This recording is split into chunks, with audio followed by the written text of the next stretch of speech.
Hello, Todd Shank here from Premier FPL. Today I'm going to be doing something a little bit different here.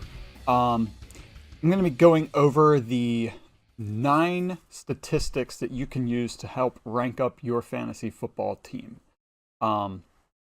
Before I jump into that, do want to request subscriptions. They actually help out the channel quite a bit. One of the best things you can do right now. Give a thumbs up. Leave your comments down below. Let me know what you think. Yeah, so I think that's where we'll start it. And then I'm just going to jump right in here with the 9 statistics. Now, I guess kind of a precursor to this is to make sure that you're doing your homework with all of this. At the midpoint of the season, most of the statistics are a pretty fair assessment of what's been going on. But you do want to take into account, some of the context for things. Managers change, systems change. That can also kind of change the way that statistics are going. So one thing you might want to take a look at are more of the recent statistics and compare them to the overalls as well. Usually going back, 5 or 6 game periods is a good way to kind of see where the trends are, to see which way things are going, up or down. Players are improving or regressing, that sort of thing. All right, so jumping right in, I don't have really necessarily, this isn't as much a ranking of the top 9. It's more of looking at some of the underlying statistics and how they will help you. And I think I'm going to start out here with kind of the defensive metrics and midfield. So defensive midfielder sort of metrics as well. And as we go, I'm going to be jumping around to some of the different sites that I like to use. Would ask, in the comments below if you have something different that you prefer to use, leave those down below. All right, so jumping off here first, I do have whoscored.com here.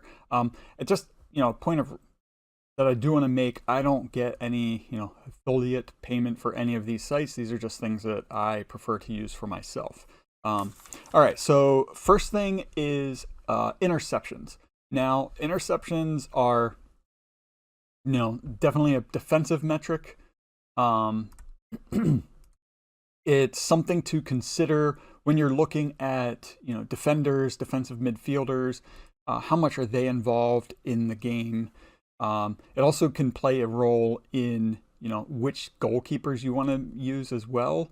If you're looking for those clean sheets, if you're looking for more for, save bonuses, then that's the statistic you really want to look at. But in terms of teams that will have more clean sheets, I think interceptions is one of the things that you want to look at. Alongside of that are the tackles as well. Now, again, this is something that you'll see from both defenders and from defensive midfielders, because as you can see here, Idrissa Gueye from Everton, top as far as tackles per game goes. And actually that's another thing to consider is how you want to look at statistics. If you want to go like here, per game basis, per 90 minutes. Nice thing about Who Scored is you can also do for every X number of minutes, or you just want to look at the total for something, you can do that too. I do have a video on here for how to use Who Scored. So you might want to take a look at that for more in-depth analysis of how you can use Who Scored to really benefit you and how you want to look for statistics. So yeah, tackles and interceptions, I feel like the two of them do go fairly well hand in hand. You can always take a look at the two of them together to see where things line up. So Idrissa Gueye here is an interesting one where both are fairly high. Now, along with this, another sort of caveat is to check your whatever fantasy league that you're playing in, check the scoring to see whether these are even going to be statistics that will help out with your scoring. There are some leagues that do have extra bonuses for some of the defenders that will give you points for tackles, for interceptions, for clearances, those sorts of things. So take a look at what your scoring is. But the two of them I'm giving as sort of the underlying statistics to see how involved some of the defenders are in the game. Next up is kind of a winger, wing back sort of statistic to look at with accurate crosses. Goes under passing here. So crosses is an interesting one to see how much some of these players are getting forward and putting balls into the danger zone. The ideal thing would be to try to find the accurate crosses. So here I have sofascore.com. They have a pretty interesting site, a lot of statistics, a lot of nice things that you can look at here. You can look at, accurate passes, break it down this way as well. Just kind of pointing this one out. And actually, we'll pull up here. This is on PremierLeague.com on their website. Well, so we'll pull up Trippier alongside Luca Dean.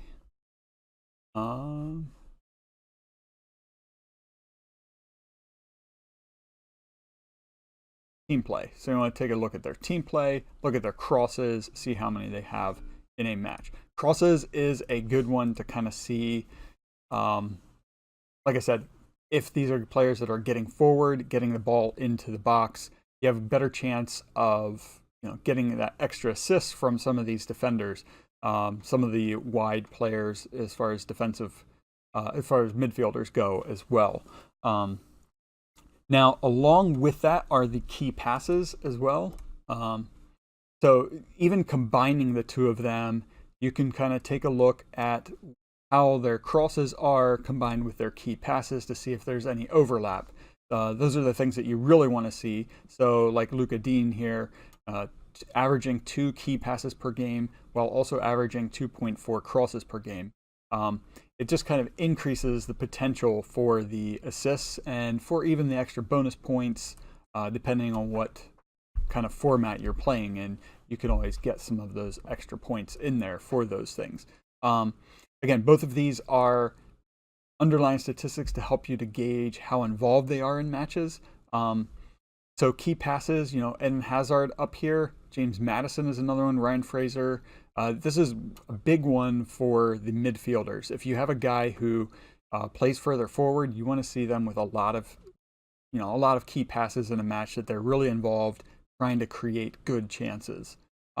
Which kind of brings us to the next one, which is the big chances created. Should have had this pulled up earlier. I thought this SofaScore has a nice one here for big chances created. As you can see here, Ryan Fraser up here at the top. And I think that this is a really good one for gauging for assists, because as you can see here, a lot of these guys who are top in assists also have a high amount of big chances created. Their key passes are going to be fairly high as well, but the bigger one to look at is the big chances being created. Because even with Leroy Sané, he has 9 big chances created. Looks like they've all turned into assists, but only 32 key passes. So the big chances created, I think, is a better indicator here. Don't think, they do have that also here on the PremierLeague.com for their statistics as well. So Luca Dean, 12 big chances created compared to Trippier's 7. The thing I like about the PremierLeague.com's player comparison is that you can compare players. I really wish you could do more. I know Squawka used to have one. It doesn't look like that one's up and running anymore for this season. But the PremierLeague.com one is nice because you can compare 2 players at one time. All right, moving on to the next one is player heat maps. There are several places that you can go for that. SofaScore is one that I found recently. I actually found them while looking for heat maps. So if we go to let's try to find a recent match here. Well, while I'm thinking about that one, the other place to go is at whoscored.com. Basically, you want to go to a fixture, click on the fixture, and it's going to be in here, heat maps. So for Who Scored, you can look at a whole team's heat map, or you can even select, one couple players to see where the overlap is with them. Try to pull up. We'll go here to week 21. Pull up the Man City Wolverhampton Wanderers match here. Sorry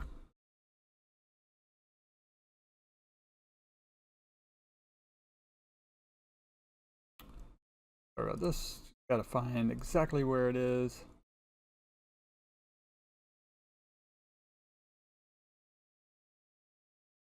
Okay, there we go. Once you find the lineups is actually the best place to go on SofaScore. Lineups, you can select a player. It'll bring up their heat map. You can have up to 4 scattered across the bottom here. I do like the layout of theirs. I think it does look nice. You can make it so it pops up here, gives you all of their statistics for that match. So yeah, as you can see here, Fernandinho played a lot here in the midfield. So the reason that I like seeing the heat maps is to get a better idea of where these guys are playing. You can even look, there's quite a bit of overlap here with Sane and Silva. We close one of these, bring up Sterling even, try to see where they're at, if getting into the box quite a bit, some overlap running back and forth. Sane sticking basically out to the wing here, even Silva, Gabriel Jesus here in the middle. So it just gives you a good idea of where the guys are playing in these matches. So that way you get an idea of whether they're sitting back a little bit further, or like with Sterling here, getting into the box quite a bit and getting in there much more than Sane.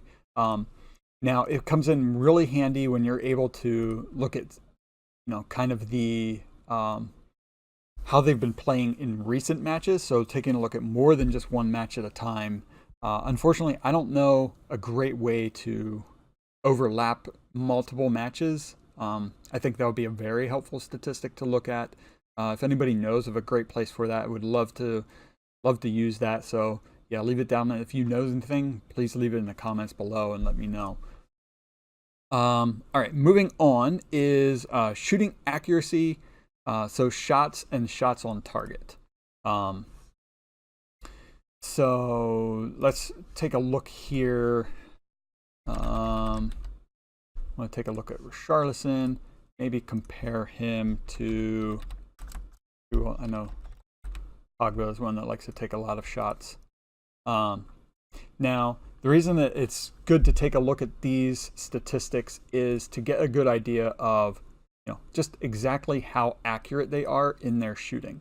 So as you can see, Richarlison has taken 52 shots and only 19 have been on target. Paul Pogba, 69 shots with 37 on target. Just about a 70% shooting accuracy there. Another one, you could take a look at Aguero. I know he shoots a lot as well. So only 46% shooting accuracy. Now, the reason that I like to look at this is to see if they're getting shots off, that's great, but you really want to see that the shots are on target, not just, kind of shooting willy-nilly. The more accurate they are at being able to get the ball on target, the better chance they have of scoring goals.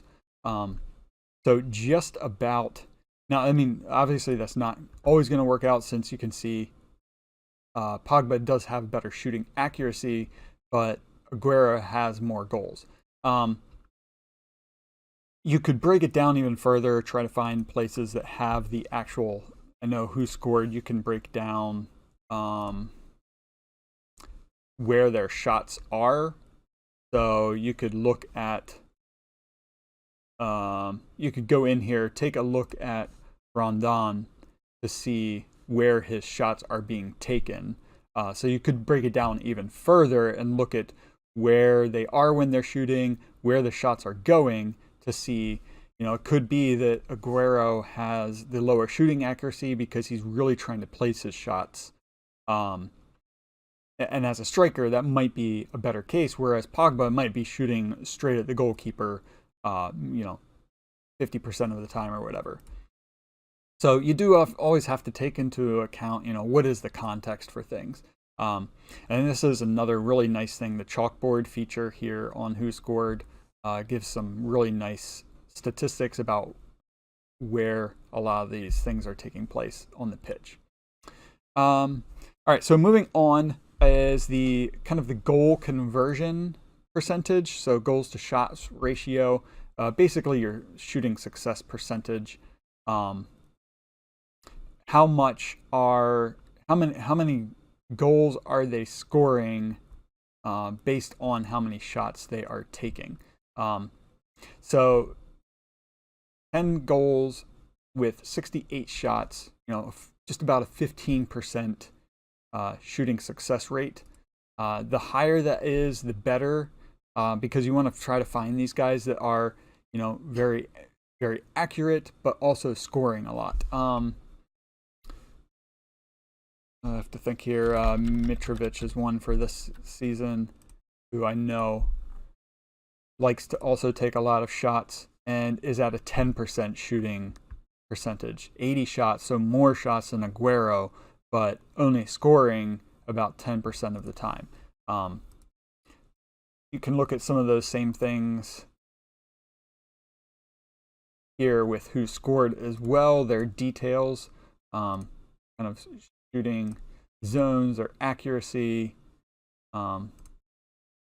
Now, one thing with this, I think I go over it in my video about it. You want to make sure that you have a certain number of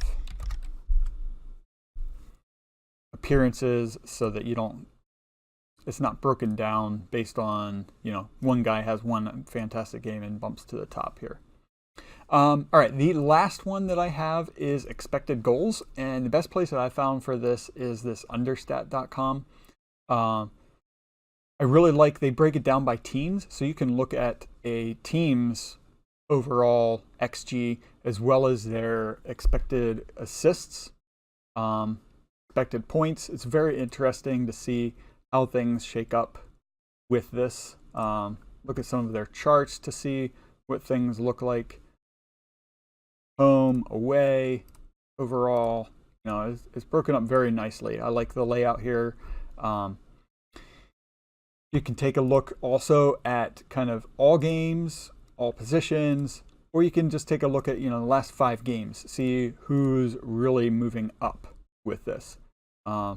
Breakdown. So you can see Mohamed Salah is at the top here. I like that they show kind of the plus minus with it, whether they're over or under. So the way to look at this is, what is their expected goals and how many goals have they actually scored?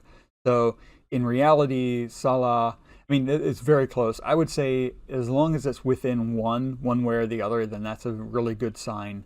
So basically a lot of these guys here are pretty close, and it's good to see that. If we go down a little bit farther, even here, this is getting a little bit outside of the range where he is underperforming. So the things you want to look for are the guys that are underperforming or overperforming. And most of the time, whichever way it's going, those are the guys you might want to avoid a little bit more. Sane is an interesting one where he is actually overperforming by quite a bit, by just over 2 goals that he is overperforming. Likewise with Son, overperforming as well. So just some things to consider. It's not black and white. I would say that's how most statistics are with this.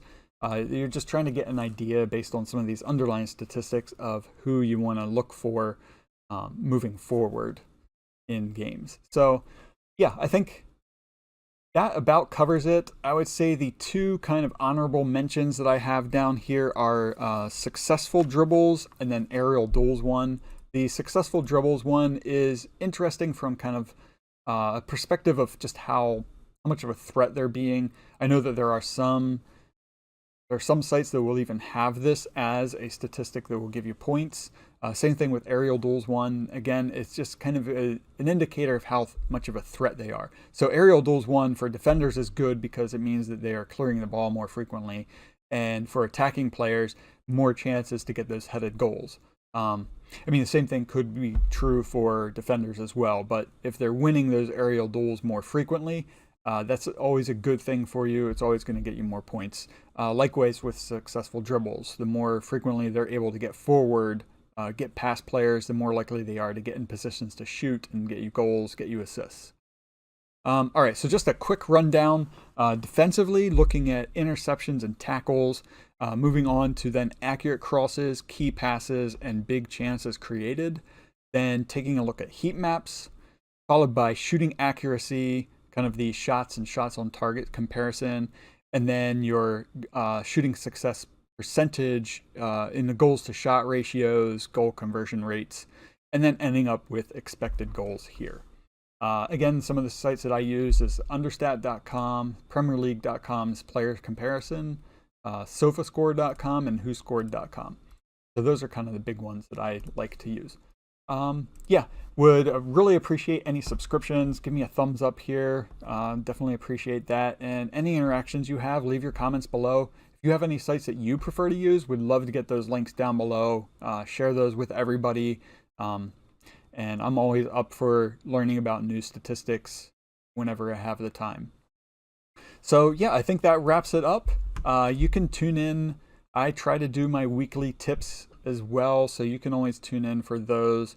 If you're subscribed, then you'll get those in your subscriptions. Like I said, I do the weekly tips then. Anyway, I think that'll wrap it up. As always, wish you good luck and have fun.